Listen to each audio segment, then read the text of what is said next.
saluyot. Tawag ka naman si Bakla niyo. Si Bakla talaga gusto niya ako. Kahit kinuha na niya yung uniform sa akin. Sige pa rin siya magtawag. Pakbet na saluyot. Sabi ng nanay ko, anong tawag? Nalipat na. Ako, another urban na naman. Prito. Change profiles lang, hindi na kailangan mag-training pa. Pero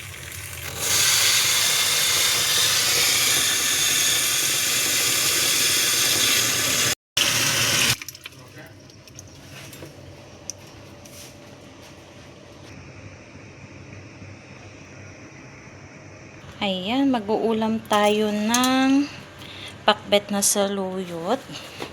Saka magpiprito na rin tayo ng galunggong.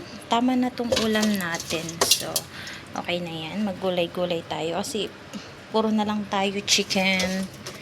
Kaya maggulay naman tayo. Ayan. Pagkain ng Ilocano, pakbet na saluyot, guys. Tapos, iprito natin yan. Lagyan na natin ng magic sarap. Tapos, nilagyan ko na siya na yan ng bawang. Oops, tanggalin na natin to. Oh, hindi ko nakita. Sorry naman. And then, lagyan natin ng paminta. Then, this one.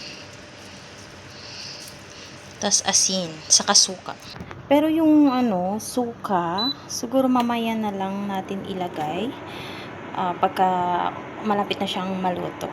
So, ayan. Ang ating takpan muna natin.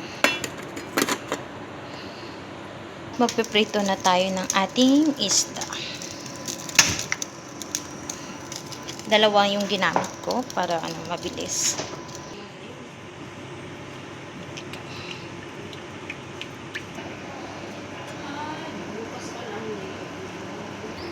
Bagoong. Lagyan natin siya ng bagoong.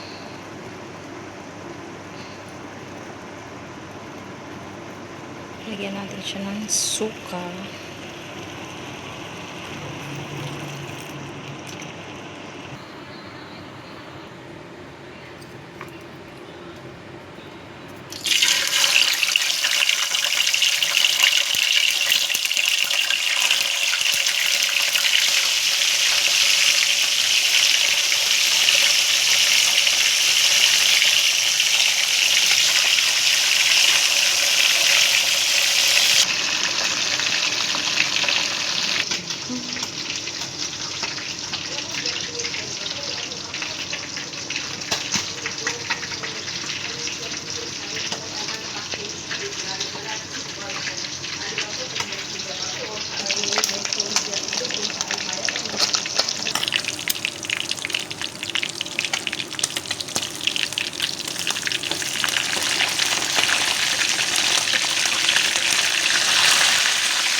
Kain na.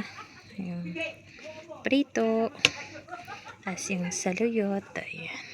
Kain na po. Ayan. Ayan. oo, nireport ko na. So,